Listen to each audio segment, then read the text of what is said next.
faces a growing humanitarian burden as refugee numbers surge past 850,000.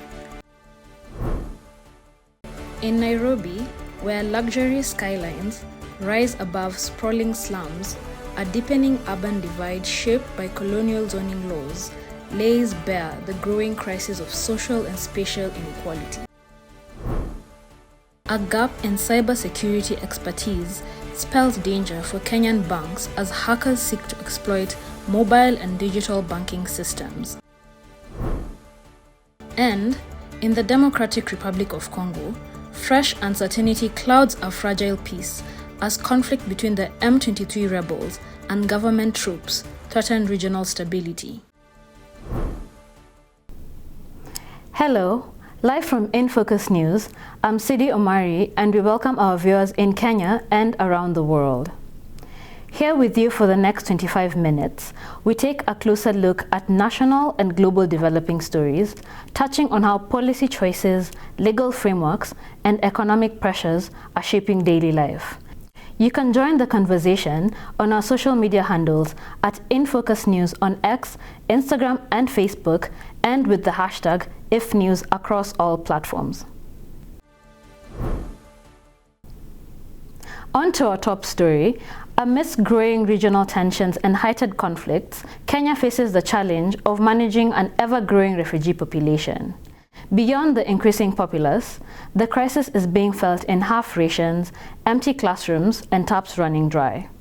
With more than 850,000 refugees and asylum seekers across the country, questions are now being raised about legal obligations, protection standards, and whether integration plans can realistically replace shrinking aid. Marion Dichu reporting. Across Kenya's refugee camps, daily life has narrowed to a careful calculation. How much food is left, who eats today, and who waits until tomorrow. 2025 has seen Kenya hosting approximately 854,000 registered refugees and asylum seekers from Somalia and South Sudan. It is reported that 85% of this population is concentrated in the Dadaab and Kakuma camps in Garissa and Turkana counties respectively, where drought is the order of the day. A survey reveals a humanitarian system under strain as standards decline across all sections and tension grow within the camps. This year, we saw that the World Food Program managed to reduce the food supply from about 50% to around 40%. So this has been one of the biggest challenges for all the refugees. A severe funding shortfall has seen the World Food Program cut food assistance to 40% of the minimal daily ratio, a situation that has remained unrectified since 2023. The assessment by WFP was done jointly with the government, specifically the Department of Refugee Affairs. And the assessment looked at the vulnerability and the social and the economic disparity between the refugees and the host communities as well. But of importance is to ensure that the reason why the differentiated assistance was developed is also because of the funding landscape that is currently here. We have seen globally that the USAID funds were cut, and also which has affected refugee management in the country. Also the Department of Refugee Affairs is affected. Therefore there was need for us jointly with WFP to come up with a model or a program that is going to sufficiently and also be a long-term solution, which is going to assist refugees who are categorized in different stages. Category 1 being the most vulnerable, Category 4 being at least they are well off. Deteriorating standards and operational constraints are making the camps unlivable, with water consumption falling well below emergency levels, and the reduced water sanitation and hygiene capacity creates health risks. Education and health services are scaling down as a result of the negative domino effect. According to the UNHCR, only half of the school-aged children are enrolled, with a suspension of adult literacy and vocational training. Another one is, let's say, limited access to education. The place is highly populated, but there are few few schools. In an effort to integrate and combat the refugee crisis, the Shirika Plan was officially launched on March 2025. The vision was for self-reliance, open and integrated communities with access to work, education and business. Shirika Plan is a vision, or is a tool that is going to move away from humanitarian-oriented approach where refugees and host communities solely rely on development partners in terms of humanitarian aids. However, Shirika Plan is now coming to ensure that the refugees and the host communities become self-reliant, so that in such a case where we find that the development partners, the donors, no longer have the funds to support the humanitarian aspect, will have sensitized the refugees, will have made them self-reliant, therefore also contributing to the economic development of the counties that are hosting them, specifically in Garissa and Turkana County. But most importantly to note is that the Shirika Plan has 6 different pillars. The first pillar is the systems building, where we talk about policy reforms, amendment to the laws, creating capacity for refugees, creating capacity for the host community, also creating capacity for the ministries, departments and agencies which will be involved in implementing the Shirika Plan. So basically, Pillar 1 talks about policy reforms. What kind of laws do we need to amend so that the refugees can access the services?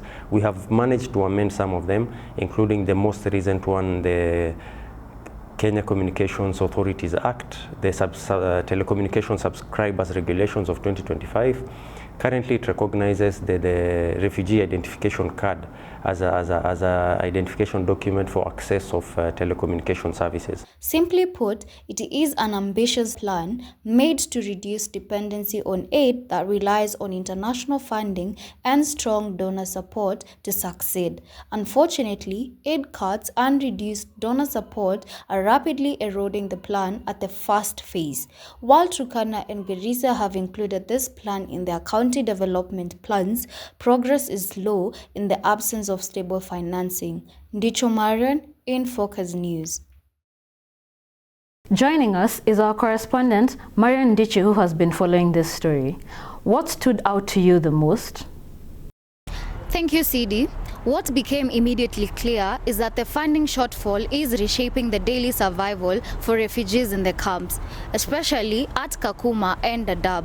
For years, humanitarian assistance has been the backbone of survival in these camps, but a prolonged funding shortfall has forced agencies to reduce food rations, suspend cash assistance, and introduce a system that forces people to make impossible choices. You've mentioned a system that forces impossible choices on the people. I believe this is in reference to the WFP's differentiated assistance model. What can you tell us about the true reality of this model? Differentiated assistance is a system used by the World Food Programme with approval from the Kenyan government to distribute food and cash aid in refugee camps. It ranks refugee households into 4 levels based on vulnerability. The most vulnerable receive full support, others get reduced assistance, minimal aid or none at all. Legally, the system is sound. International law allows divided priority when funding is limited, and Kenya has authority over how refugee assistance is managed. For many refugees, this means survival without the tool to be self-reliant, with restrictions on movement and work. Shifting gears to longer-term solutions, there has been much talk surrounding the Shirika Plan. What can you tell us about it? The Shirika Plan is Kenya's national framework for integrating refugees into county development rather than managing them indefinitely through camps. It shifts the focus from aid dependence to inclusion, meaning that settlements like Kakuma and Dadaab are to be planned as economic and service hub shared with host communities. Under Shirika, refugees are meant to access work, education and service alongside locals with the aim of achieving self-reliance. Thank you, Marian. To help us unpack the legal implications of shrinking refugee aid, differentiated assistance, and the government's integration plan, we are joined by Mr. George Muse, advocate of the High Court of Kenya and immigration lawyer. Thank you for making the time to have this conversation. My name is George Muse. I'm an advocate of the High Court of Kenya. I have been in the industry, in the immigration and refugee-related matters for more than 20 years now. There have been major aid cuts in recent years, prompting the WFP to adopt a differentiated assistance model. What does this mean for the refugees in Kenya, especially in Kakuma and Dadaab? I think first of all, to contextualize, since COVID, a lot of the countries now looked into their funding and their contribution to other requirements like humanitarian support and so forth. And then you flash forward with President Trump coming back to the White House and completely change how the United States contribute to donor funding and mostly to the refugees.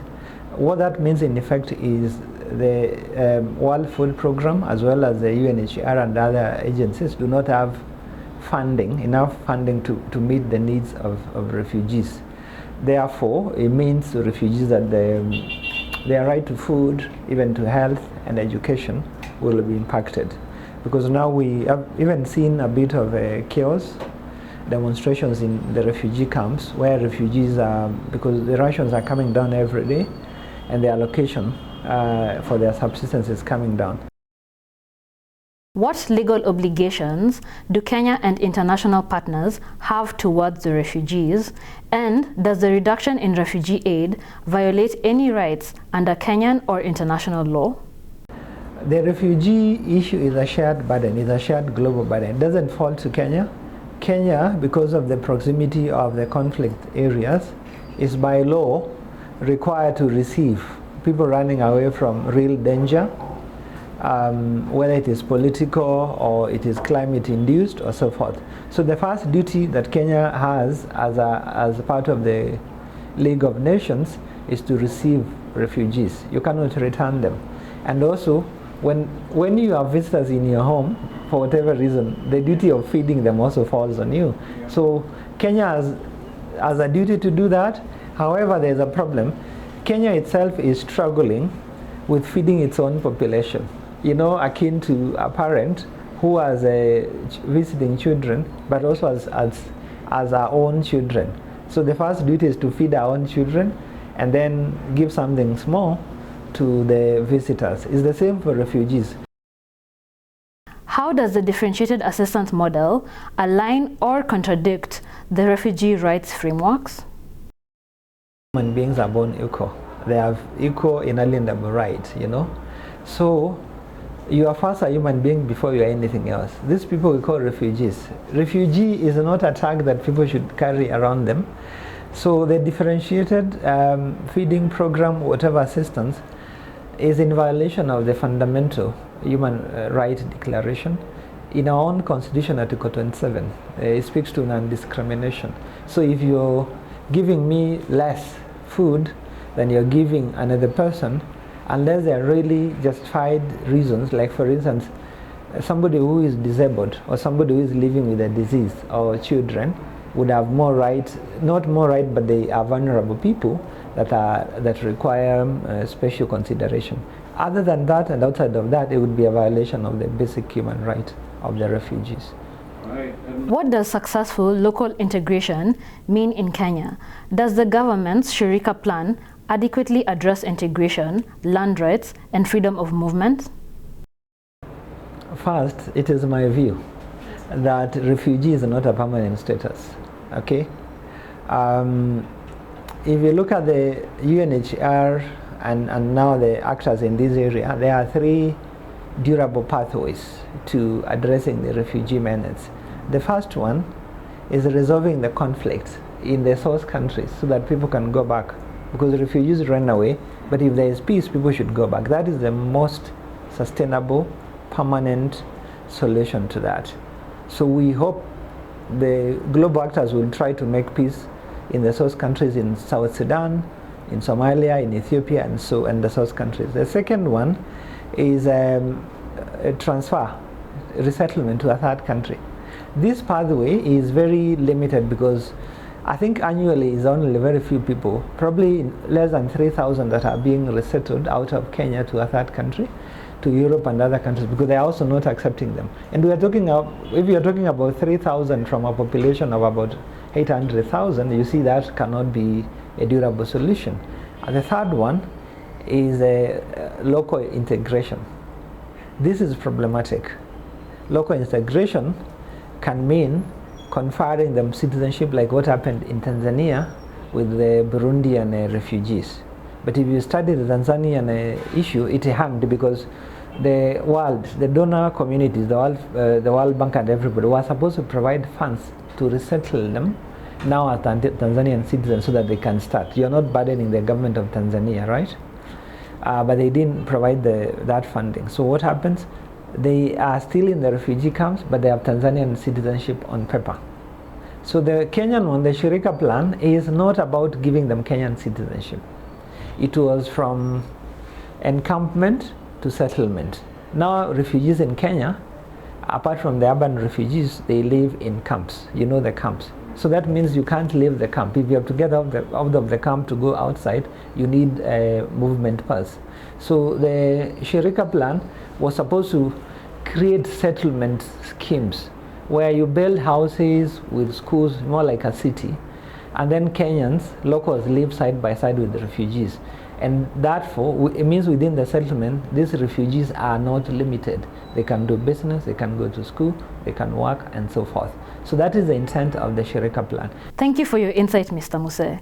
Let's keep the conversation going by interacting with our hashtag #IfNews across all platforms.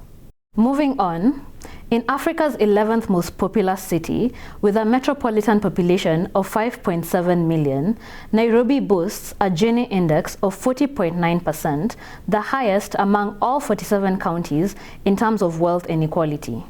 Currently, Nairobi is growing at one of the fastest rates on the continent, but that growth is not evenly distributed. While commercial districts like Westlands continue to expand vertically and economically, informal settlements across the city are growing outward. In a city where 60% of the population resides in slums, while luxury high-rises crop up every other day, urban disparity, triggered by colonial zoning and rapid urbanization, infringes upon the city. Today we ask whether urban planning decisions are narrowing this inequality or reinforcing it. Our correspondent, Ernest Jenga, brings us the details. Nairobi, largely known to the rest of the world as a green city in the sun, with its beautiful skyline, expansive road networks, and abundant greenery, hides its neglected underbelly, often a street away. One doesn't have to travel very far from the gated estates and upscale neighborhoods before they come face to face with the harsh reality of the eroded Mabati homes that house over 3 million Kenyans. Slums crop up near rich, I can say affluent residential areas because they serve them as their masters. You look at Mathare, people from Mathare, they serve people over. When you cross over, you come to, I think, also this sides of Muthaiga.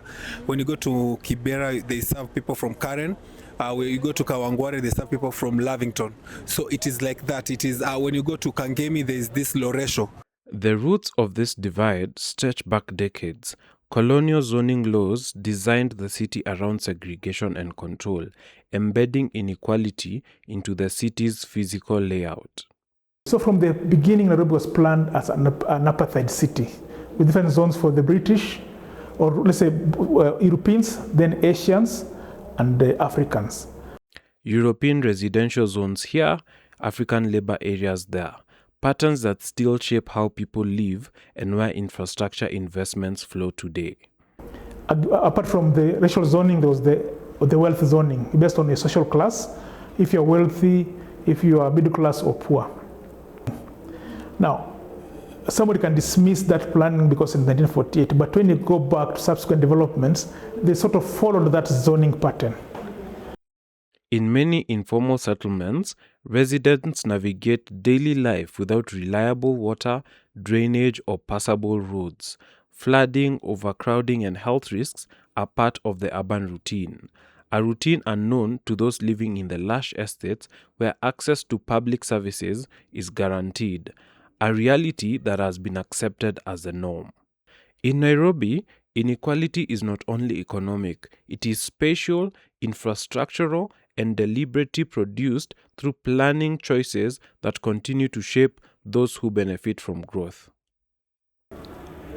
An inclusive city is what we need and is the most sustainable, and it can happen where everybody has a right, okay? A right to the city, if I can use that word, where you don't feel disadvantaged. No, there's some places you can go and you feel, just mentioning, we're doing a thesis in another studio of mine about psychology of space. You go to a place and you just feel unwanted. That feeling it's been made deliberately so that you go and feel, these clothes look clean now, it doesn't look, I just look dirty. I don't fit in this place. And then you go to some place, then you stand out because you're coming from a university student, you look different. This is a classic case of a divided city. For example, Nairobi. When you go to a place, you can be mugged just because I look at you, you look polished. As the city grows, these planning choices will have long-term consequences, not just for housing and infrastructure, but for access to who gets opportunities and who remains pushed to the margins. And once these lines are built into the city, they become harder to undo. Ernest Njenga, InFocus News. Thank you, Ernest. To help us understand the decisions behind the urban design of our city, we are now joined by planner Fawcett Komolo. Thank you for making the time to have this conversation. My name is planner Fawcett Komolo. I am an urban planner. I lecture in urban planning at the Technical University of Kenya. I also hold a separate portfolio at the Professional Association, which is the Kenya Institute of Planners, where I am the current sitting president of the association. Thank you very much. In your opinion, how did Nairobi's early urban planning and colonial zoning shape the city that we see today? And how effective has zoning been in shaping Nairobi's residential patterns? Kenya being zoned in a kind of a colonial pattern, that is correct, because ultimately you have urban areas and rural areas. Rural areas were initially in the colonial times called the rural reserves. Urban areas are still where they are. So the patterns still exist today. That's on a larger national scale. At the city scale of the city of Nairobi, the colonial zoning typically focused on racial segregation. They called it very many different names, but the truth was that in the areas that we would call the Western Shambas, the areas of Lavington, Kileleshwa, and such places, those areas were typically left aside or set aside for the white settlers. And then you had areas that were occupied by the Asians, Isili, Parklands, Pangani areas. And then the eastern sides of the city were set aside for the Africans, the so-called, by that time they were called the natives. Those patterns did not change even after independence, because what we have after the colonialists left the country, what happened was the elite Africans, the well-to-do Africans, the learned classes, the moneyed classes, moved to the Western Shambas. Those that were able to find a footing in the city moved to the areas of parklands and other such places. But the poor were still left where the natives were. So yes, the colonial patterns still play out in the city to date. There currently exists immense inequality regarding public services and facilities. What are the biggest planning challenges in extending formal services such as water, drainage, and roads to informal settlements?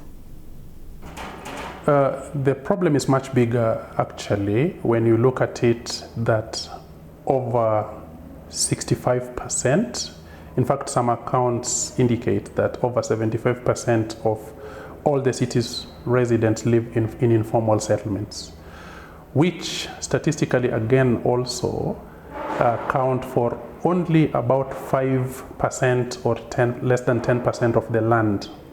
So you have 70-75% of the city residents living in about 5% of the land, meaning that only about 20 or so percent of the city's residents live in about 90% of the land in the city of Nairobi. That in itself shows massive inequalities in that regard. Now, what happens is that the way the city is specially organized, the areas that are occupied by the well-to-do who can afford higher rents or who can live in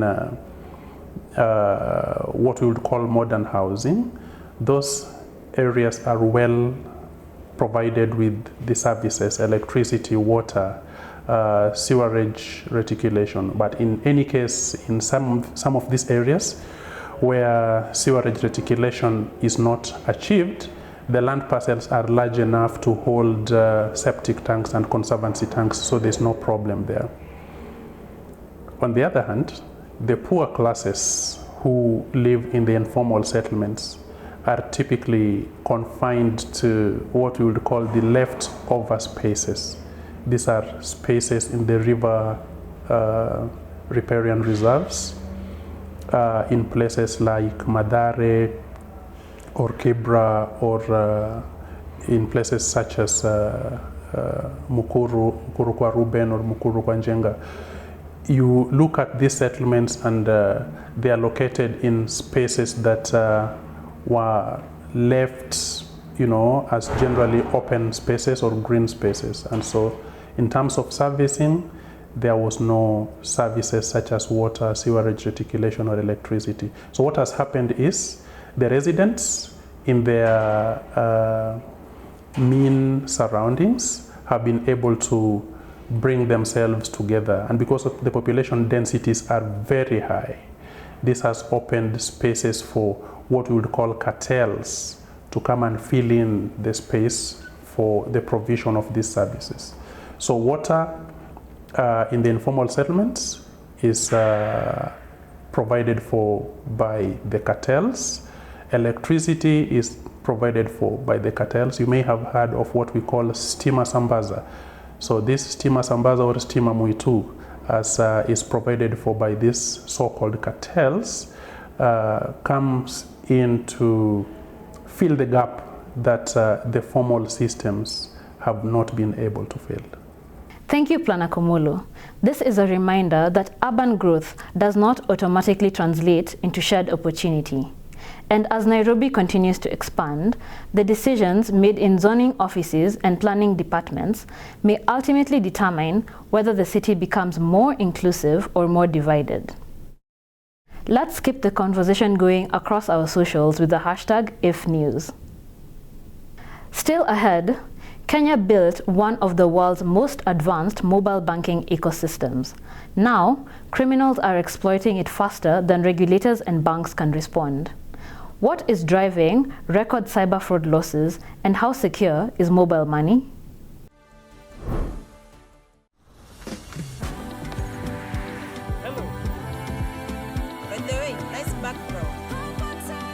Faster speeds, safe and secure. Over 50 million Kenyans. One network. Safaricom, popote ulipo. Mobile banking is central to Kenya's economy. Millions of transactions are processed daily, paying salaries, school fees, rent, and business costs. However, 2024 saw Kenya's banks lose a record 1.59 billion Kenya shillings to cyber fraud, half of which is attributed to the mobile banking sector. According to the 2025 Financial Sector Stability Report by the Central Bank of Kenya, in just 1 year, mobile banking fraud saw a 344% increase, accounting for the largest share of all banking fraud losses. Dama Mudheo looks at how fraudsters are staying ahead and why detection systems are struggling to catch up. Kenya has garnered a reputation as an innovator in the mobile money industry following the M-Pesa boom. This allowed for ease of transactions across the country by means of SIM card.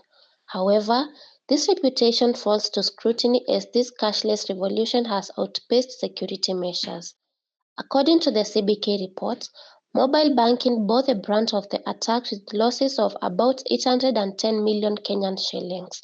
When you speak of mobile banking hacking, it's number one, it either might be tied to the original part of the code of the software, for either if it's a bank or probably if it's a government system, Kere or something else. Or the other option is affect your actual phone or your actual computer.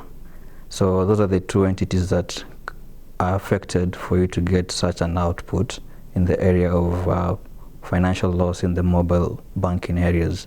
With fraudsters increasingly targeting SIM-based authentication systems, exploiting weaknesses in one-time passwords, account recovery processes, and delayed transactions monitoring. Attackers, what they do is they block the receiving on your end, and then they just put the code and take it to their end. So I just get the code, and it's easier for me to access that end. But there are very good security protocols put in place. But for companies that do not have a security framework, just to work around all loopholes or all risk areas, so it becomes hard for them to do it, for them to see these vectors of attack, and such an OTP can be able to be hacked and someone can be able to get into a system. SIM swap fraud, phishing links disguised as bank alerts, and social engineering scams have emerged as the most effective entry points. It was an M-Pesa transaction. Somebody used my friend's number, like they hacked their number, and they texted me saying they were in need of some cash, and without hesitating, because it's a friend, I sent them. But immediately I sent, there was a difference in the name, so before I could know, it was done deal. Once success is gained, transactions move faster than fraud detection systems can respond, leaving recovery nearly impossible. While banks have invested heavily in mobile platforms to meet customer demand, security controls have struggled to keep pace with the speed, scale, and sophistication of mobile-based attacks. When you subscribe to sites you do not know well, you're not familiar with, and also when you share your credentials, it's very easy for someone to even alter or even do what, and even tamper with them. Mobile banking has transformed daily life in Kenya, but as fraud becomes more sophisticated, the question is no longer just about access. It's whether trust in the system can keep pace with the speed of innovation. Dama Muthui, InFocus News. Thank you, Dama Muthui, for that penetrating report. Kenya's mobile banking success has transformed daily life for many citizens. However, as fraud losses continue to rise, securing the systems that power that convenience may prove just as critical as expanding access itself. Joining us to dissect this issue is Joseph Mathenge, Chief Operating Officer at Siriano Limited. Thank you for having this conversation with us. My name is Joseph Mathenge. I'm the Chief Operating Officer at Siriano Limited, a cybersecurity services provider based right here in Nairobi, but with operations within the region. In 2024, Kenya lost a record 1.59 billion to cyber fraud, half of which is attributed to mobile banking. What do you think is driving this surge compared to other avenues? So Kenya, we have the unique and distinct global positioning as being ahead of everyone as far as mobile payments are concerned. And as was said traditionally, crime follows where the money is. So right now the money is in mobile banking, mobile transactions, mobile payment. So the losses are consistent with that. Almost gone criminals breaking into banks. We are now doing it based off that mobile platform. Which attack method is causing the highest losses? So majority of the incidences that we have investigated as Siriano are around malware, malicious software. In 99% of any incidences, one close step into attack is the utilization of malicious software into the environment. So that primarily becomes a big path into an environment where an attacker is able to exploit. To my understanding, there are currently security systems in place, such as the two-factor authentication in SMS-based OTPs to protect against fraud. How exactly are attackers bypassing these systems? So fundamentally, when you think of security, you must recognize that security has to be like layers, like an onion. You peel each layer so as to be able to effectively control an environment. So the presence of different technologies, you mentioned OTP, one-time passwords, you mentioned the use of other authentication mechanisms. It's one in multiple layers. So while you might have one well executed, if there's a weakness as far as configuration of device, a flaw in business logic, this is where an attacker will find and exploit. Are institutions simply lagging behind in security, or are they underestimating how sophisticated mobile-based attacks have become? So institutions continue to mature as far as how they are managing cyber fraud. It is no longer purely an IT problem. It has become an issue that's been addressed at the board level. Cyber resilience, understanding your cyber risk, understanding your inherent risk of how you transact. Organizations, by nature of how they're doing business, is how they get exploited. Because you want to be more dynamic to encompass what we are referring to as a Gen Z, new population that are in the market space. It's important to understand that the protective circle has to change, and organizations are doing that. But many a times, the criminals only need to be right once. In that one instance, they will exploit the organization. An organization has to be right 100% of the time, which is impossible. Do you have any practical advice for banks to take regarding reducing mobile banking losses, and what would a securely designed ecosystem look like? Fact of the matter is that we are not going back. We are not going to convince anyone to go back to lining up in the bank branch so as to transact. Fact of the matter, we want convenience as far as mobile devices. Banks, industry players must recognize that this is our new reality. Second one is that prevention in its entirety is non-existent. You have to have a combination of the ability to detect, the ability to rise again, which is the key.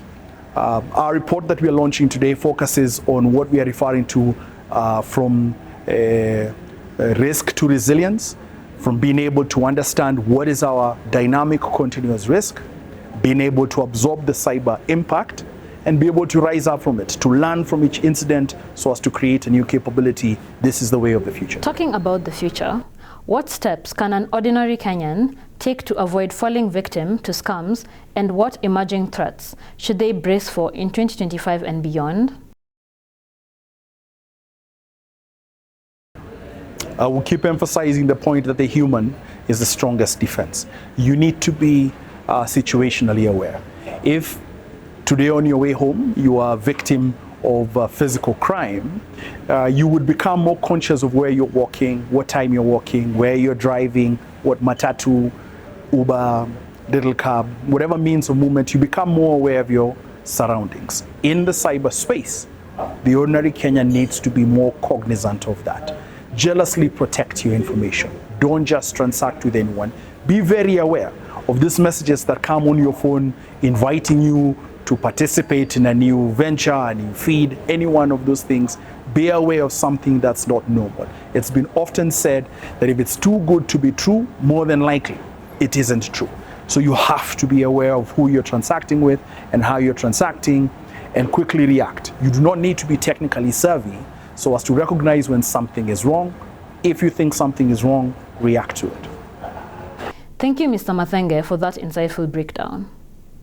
The Democratic Republic of Congo continues to face one of Africa's longest-running conflicts, now 30 years old. Around Goma, a city shaped by decades of conflict and displacement, fresh insecurity has disrupted daily life and raised fears of another humanitarian surge.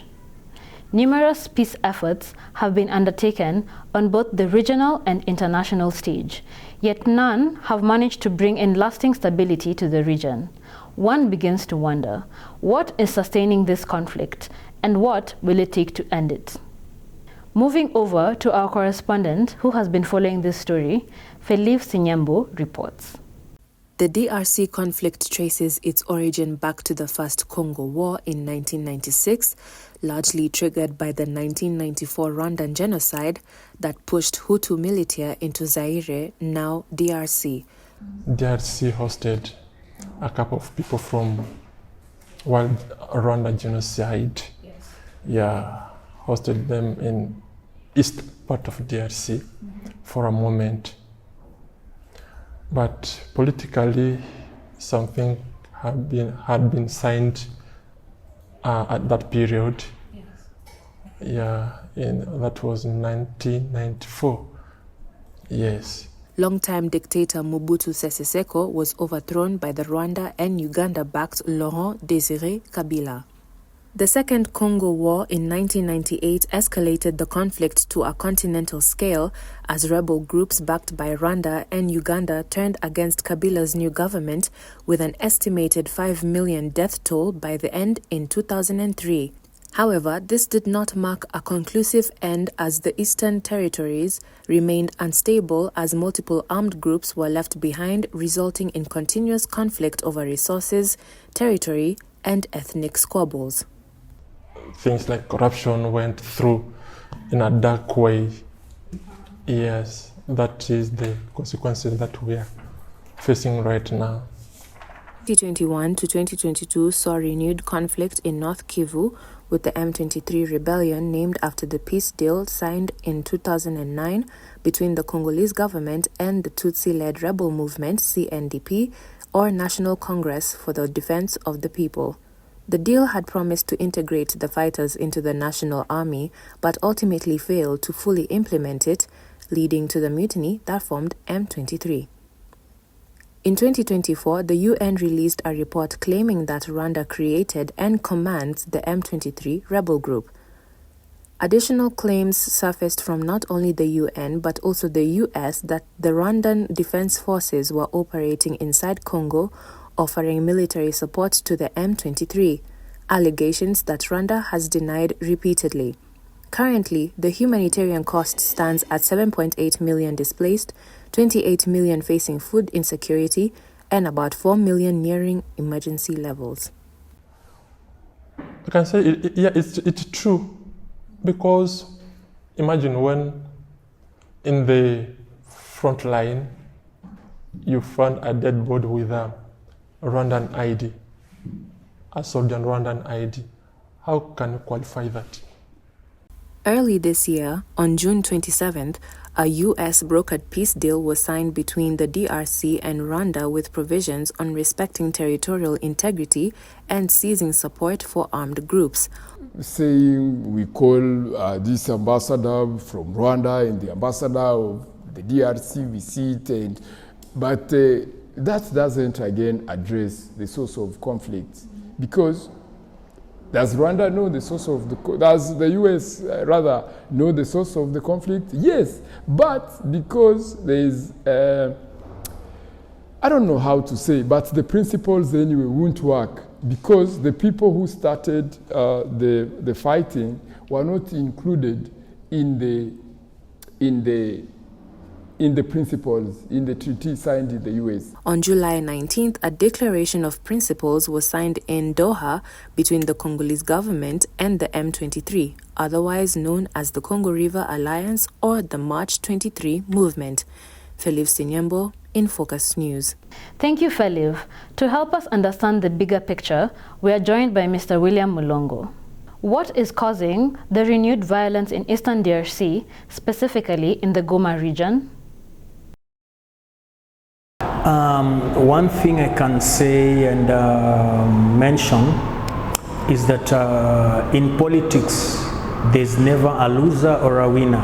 In politics, depends on an agreement that has come forth, and whenever two parties disagree, it means that there seems to be a level where another party or leader thought to undercut, and that's why they split and form different groups.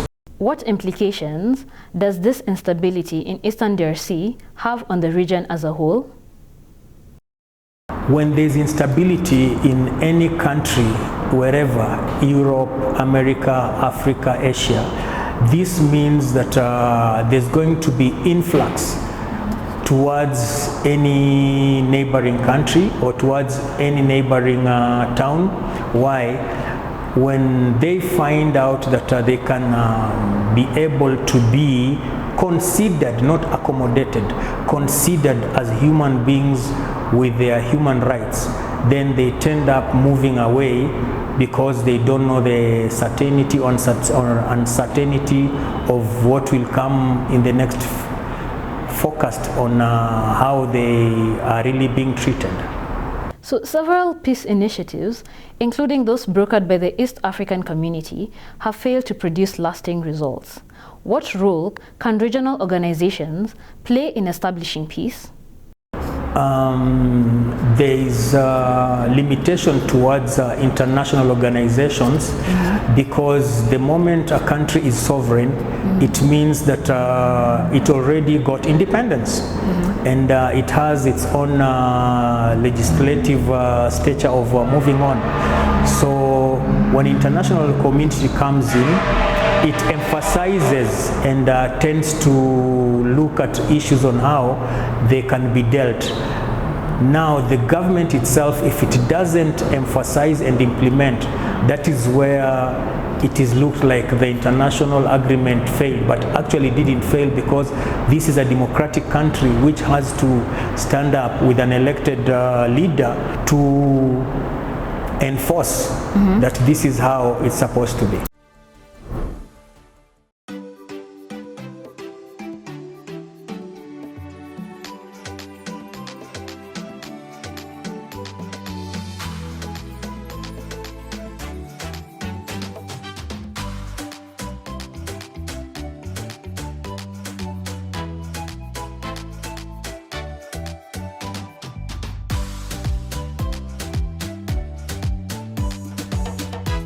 A new TV channel to make the little ones laugh as well as learn.